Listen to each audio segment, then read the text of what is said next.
Halo para penjelajah pengetahuan, selamat datang di perjalanan kita kali ini. Menguak sebuah misteri yang mungkin sering terlintas di benak kita ketika melintasi Pulau Jawa.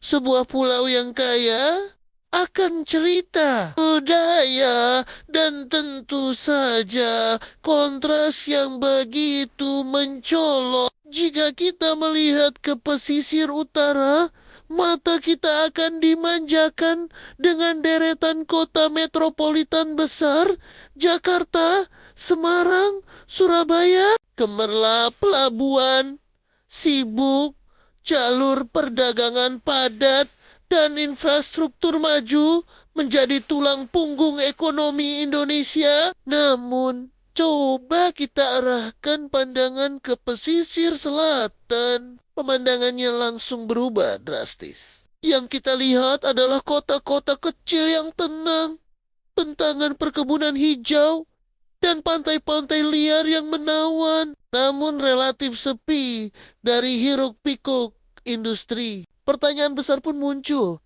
Mengapa wilayah yang langsung berhadapan dengan Samudra Hindia ini tidak pernah berkembang menjadi pusat industri besar atau kota metropolitan seperti saudaranya di utara? Apakah ini sekadar kebetulan? Tentu saja tidak. Ini adalah hasil perpaduan kompleks dari berbagai faktor yang saling berkaitan.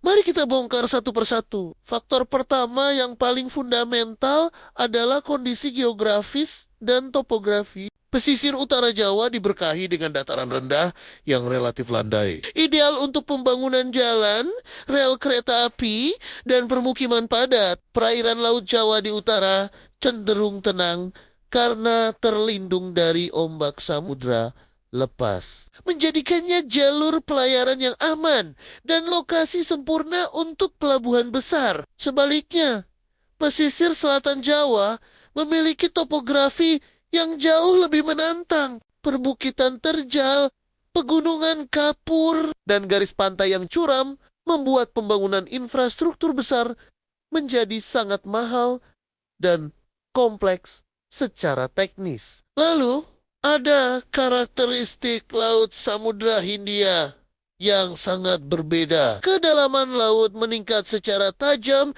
tidak jauh dari garis pantai, terhubung langsung dengan palung-palung dalam. Akibatnya, gelombang besar dari samudra lepas menghantam daratan tanpa penghalang alami untuk meredam energinya. Ini menciptakan ombak yang sangat kuat, arus berbahaya, dan risiko tinggi bagi pelayaran serta pembangunan apapun di pesisir.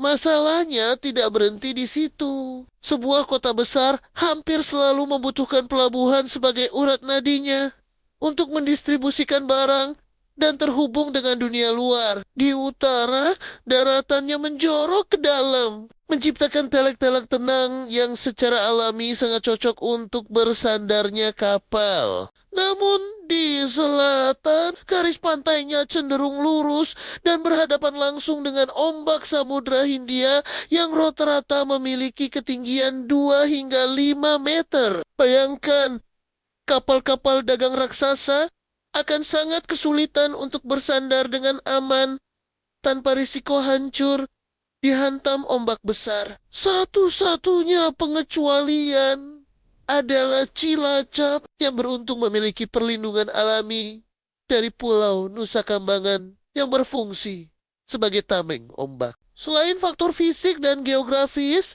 sejarah juga memegang peranan kunci. Di masa kolonial Belanda, fokus pembangunan dan investasi sepenuhnya diarahkan pada jalur perdagangan yang menuju Malaka dan Eropa. Yang semuanya melalui pesisir utara Jawa, proyek infrastruktur besar seperti Grot Posweg atau Jalan Raya, pos dibangun membentang di sepanjang utara Jawa untuk memudahkan pengangkutan hasil bumi ke pelebuan-pelebuan Laut Jawa yang kemudian diekspor. Ini secara otomatis mengkonsentrasikan pusat-pusat pertumbuhan ekonomi dan industri di utara selama ratusan tahun. Selatan Jawa pun tertinggal. Lebih banyak difungsikan sebagai daerah pertanian atau wilayah pertahanan yang tidak terlalu dikembangkan secara ekonomi. Faktor keamanan dan ancaman bencana alam juga menjadi pertimbangan serius. Pesisir selatan Jawa berada tepat di depan zona subduksi aktif, yaitu wilayah pertemuan lempeng tektonik Indo-Australia dan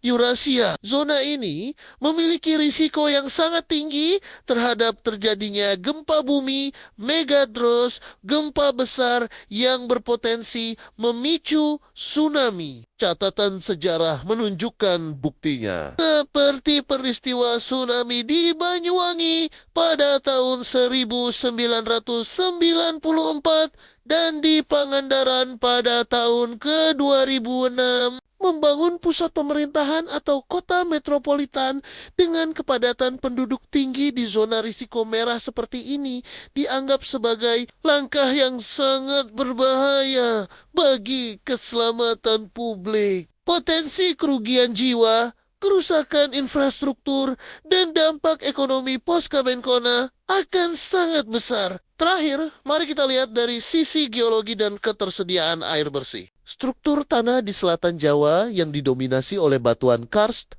atau kapur, seperti yang banyak ditemukan di Gunung Kidul, sangat menyulitkan ketersediaan air bersih. Batuan kapur cenderung sangat berpori, sehingga air hujan yang jatuh di permukaan dengan cepat meresap masuk ke dalam sistem sungai bawah tanah yang sangat dalam. Tanpa sumber air permukaan yang melimpah, seperti sungai-sungai besar di utara, populasi besar akan sulit untuk bertahan hidup dan berkembang menjadi kota industri yang membutuhkan pasokan air konsisten dan besar. Biaya untuk mengangkat air dari kedalaman ratusan meter sangatlah tinggi dan tidak efisien. Kondisi ini membuat permukiman cenderung tersebar kecil-kecil, mengikuti lokasi sumber air terbatas. Namun, narasi ini mulai berubah. Dalam beberapa tahun terakhir, pemerintah Indonesia mulai melirik dan mengembangkan potensi selatan Jawa melalui proyek Jalan Lintas Selatan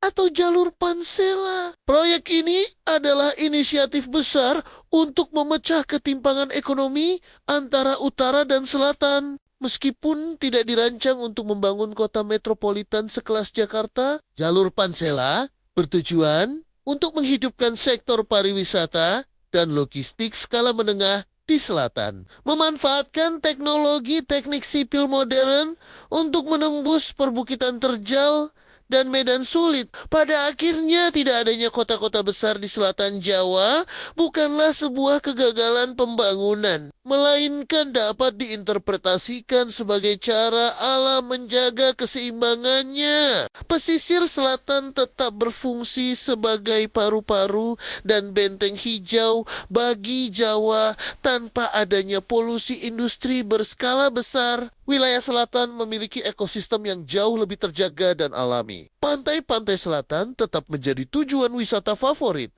karena keasrian dan keindahan alamnya yang liar, yang merupakan kompensasi indah atas sulitnya membangun gudang-gudang pencakar langit di sana. Kita belajar dari sejarah bahwa membangun peradaban bukan hanya soal keinginan manusia, tetapi juga soal mendengarkan apa yang dikatakan oleh alam. Selatan Jawa adalah saksi bisu bahwa kekuatan alam terkadang terlalu besar untuk ditundukkan oleh ambisi infrastruktur. Dan mungkin memang lebih baik dibiarkan sunyi sebagai pengingat akan kebesaran samudra. Jadi, bagaimana menurut kalian? Apakah kita harus terus berusaha menaklukkan alam?